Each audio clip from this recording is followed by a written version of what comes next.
छोटी बच्चियों के लिए ड्रेस के साथ दुपट्टा कैसे डिज़ाइन करें, तो आज की वीडियो में मैं एक बहुत ही खूबसूरत से दुपट्टे की डिज़ाइनिंग लेकर आई हूँ। अस्सलाम वालेकुम एंड वेलकम और डिज़ाइन बाय परी।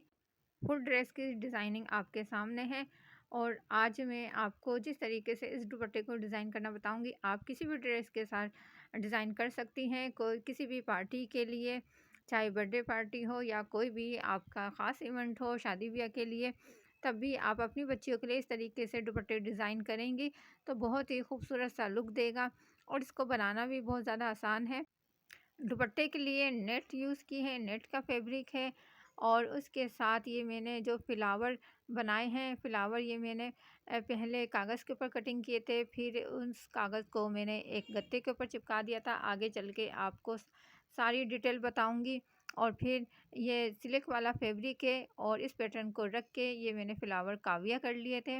अक्सर अपनी वीडियो में मैं आसान पैटर्न बनाना आपको बताती हूँ, जो कि आप बार बार अपनी किसी भी डिज़ाइनिंग के लिए मुख्तलिफ़ तरीके से यूज़ कर सकती हैं। और उसके साथ ये मेरे पास गोटा लेस है, जो कि 10 रुपये गज़ ईज़िली मिल जाती है।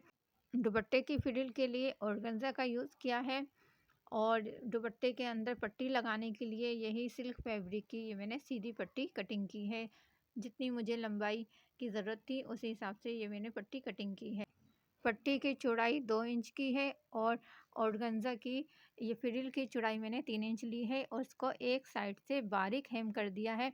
और लंबाई की अगर बात करूँ तो जितनी लंबाई में आपका दुपट्टा है उसकी आपने दोनों साइड की लंबाई और चौड़ाई नाप लेनी है और उससे आपने डबल में इस ऑर्गेन्जा की फ्रिल को कटिंग करना है।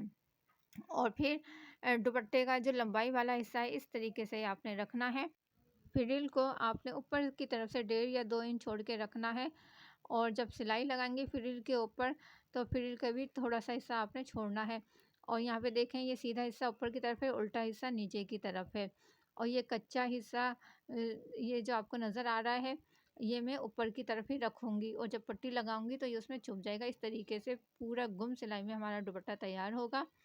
और इस यहाँ पर मैं दूर दूर अंदाजे से ही, ज़्यादा दूर नहीं, बस थोड़ी थोड़ी सी फासले के ऊपर तो इस तरीके से छोटी छोटी सी प्लेट डाल रही हूँ और पूरे दुपट्टे के ऊपर मैंने प्लेट डाली। अब जहाँ पे ये मैंने फ्रिल का ये कोना छोड़ा था, यहाँ से मैंने हेम की थोड़ी सी सिलाई खोल ली है और दूसरी साइड से भी सिलाई खोल ली है।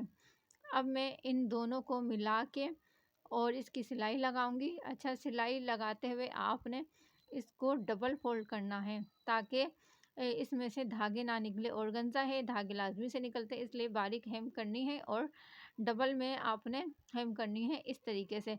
फिर ये जो हमने ओपन किया था यहाँ से, फिर यहाँ पे भी सिलाई लगा के बंद कर देना है।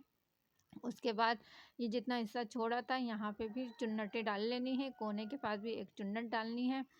और चुन्नटों का कोई हिसाब नहीं है, जैसे आपको सही लगे उस हिसाब से थोड़े थोड़े फासले के ऊपर चुन्नटें डाल लेनी है। तो यहाँ पे मैंने पूरी फ्रिल इस तरीके से लगा ली है। ये उल्टी साइड है और सीधी साइड में ये मैंने कच्चा छोड़ा था और यहाँ पे अब मैं ये पट्टी लगाऊंगी। और पट्टी को बस आपने थोड़ा सा फोल्ड करना है और आगे की तरफ थोड़ा सा बढ़ाते हुए आपने इस पट्टी को लगाना है। और पट्टी अपने हिसाब से ले सकती हैं। मैंने 2 इंच चौड़ी पट्टी ली है, दोनों साइड से आधा आधा इंच जाने के बाद 1 इंच पट्टी रह गई थी। और फिर आपने जब कॉर्नर के ऊपर आना है इस तरीके से सिलाई निकालनी है और फिर पट्टी को ऐसे फोल्ड करना है, कोना बनाना है और फिर इस तरीके से सीधा करना है। यहाँ से भी थोड़ा सा फोल्ड करना है, फोल्ड करने के बाद फिर सिलाई लगानी है ताकि बाद में जब हम इसको फोल्ड करें तो मुश्किल ना हो और आसानी से इसके कोने बने। पट्टी लगाने के बाद अब मैं आपको ये कोना दिखाऊंगी किस तरीके से बनाना है। लास्ट में आपने ये थोड़ी सी बढ़ती हुई पट्टी कटिंग करनी है। ये देखें, मैं करीब से आपको दिखा रही हूँ ताकि आपकी सही से समझ में आए। और यहाँ पे ये मैंने फोल्ड करके और फिर इसकी सिलाई लगाई थी आखिर के कोने में। और यहाँ से मैं मज़ीद सही से थोड़ा सा फोल्ड कर रही हूँ। फिर ये जो हमने बढ़ता हुआ कोना कटिंग किया था इसको मैंने कच्चे को अंदर फोल्ड किया, फिर वी शेप में फोल्ड करके इस तरीके से कोना बना लिया। और फिर यहाँ से भी मैंने फोल्ड कर दिया है। फोल्ड करके अब इसके कॉर्नर को मैं पहले पक्का करूँगी और फिर जितनी मुझे पट्टी चौड़ी चाहिए 1 इंच मैंने पट्टी रखी थी और एक्स्ट्रा फैब्रिक को फोल्ड करते हुए पूरी पट्टी के ऊपर सिलाई लगा लूँगी। अच्छा, आपने इसकी कुर्ती की अगर कटिंग और स्टिचिंग देखनी है, वो भी मैंने बहुत आसान तरीके से बताई है।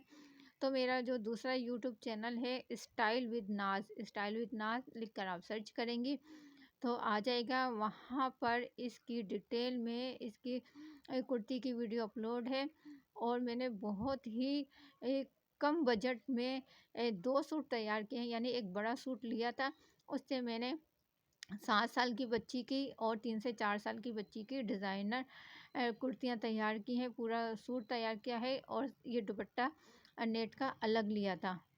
और यहाँ पे ये मैंने जो इसकी कुर्ती के ऊपर यूज़ किए थे, वही फ्लावर मैं दुपट्टे के ऊपर यूज़ कर रही हूँ।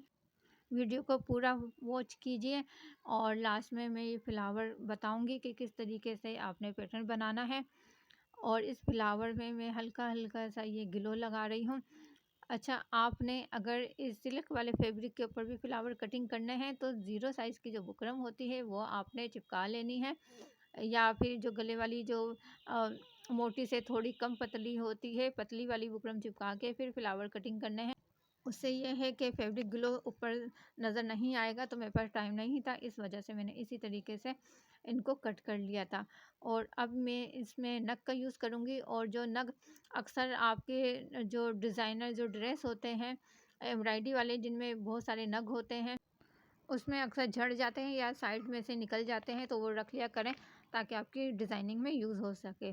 अब पैटर्न कटिंग करना है तो यहाँ पर मैंने एक पेपर ले लिया है, 3 इंच इसकी चौड़ाई और लंबाई है, यानी कि चौकोर में लिया है। आपने इस तरीके से एक फोल्ड करना है, फिर इस तरीके से आधा फोल्ड करना है, फिर आधा फोल्ड करना है।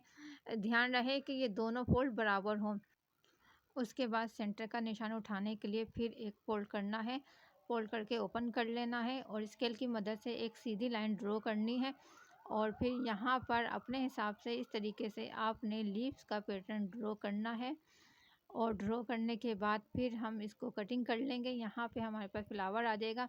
इसी तरीके से आप एक छोटा फ्लावर भी कटिंग कर सकती हैं। और यहाँ पे मैंने 2 फ्लावर का यूज़ किया था, एक बड़ा एक थोड़ा सा छोटा। फिर उसी हिसाब से आपने कागज़ भी लेना है। अगर आपके पास काव्या नहीं है तो डायरेक्ट आपने इन फ्लावर को बुकरम के ऊपर कटिंग करना है। अगर डायरेक्ट कटिंग नहीं कर सकते तो जिस तरीके से ये पैटर्न बना रही हूँ इस तरीके से आपने बना के रखना है। और इस पैटर्न को आपने बुकरम के ऊपर ड्रॉ करना है और फिर फ्लावर कटिंग कर लेने हैं अपने हिसाब से। अब मैं इसे फ्लावर के ऊपर फैब्रिक ग्लो किनारे किनारे के ऊपर लगा के और एक गत्ते के ऊपर इसको मैंने चिपका दिया है।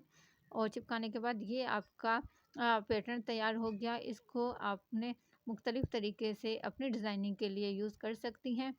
ये पैटर्न तैयार हो गया था, फिर मैंने कपड़े के ऊपर रखा और डायरेक्ट इस पैटर्न के साथ साथ काविया कर दिए, तो इसके बराबर ही फ्लावर कटिंग हो गए थे, जिसका यूज़ मैंने ये दुपट्टे में किया और इसकी कुर्ती में किया।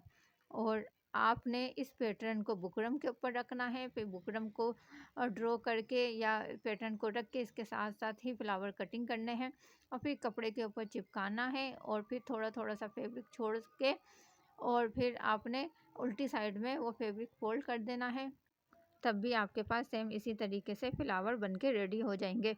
आज की वीडियो अगर आपको पसंद आई हो और कुछ भी नया सीखने को मिला हो तो कमेंट्स करके अपनी राय का इज़हार ज़रूर कीजिए। वीडियो को लाइक और शेयर कीजिए। अगर चैनल पे नए हैं तो चैनल को सब्सक्राइब कीजिए। बेल के आइकन को लाजमी से प्रेस कीजिए ताकि मेरी हर नई आने वाली वीडियो का नोटिफिकेशन आप तक पहुंच सके। और इसकी कुर्ती की डिज़ाइनिंग के लिए आप मेरे दूसरे चैनल स्टाइल विद नाज को सब्सक्राइब कर लें, उसका विजिट करें। उसमें भी अच्छी अच्छी डिज़ाइनिंग आपको देखने को मिलेगी। अपना बहुत सारा ख्याल रखें। अल्लाह हाफिज़।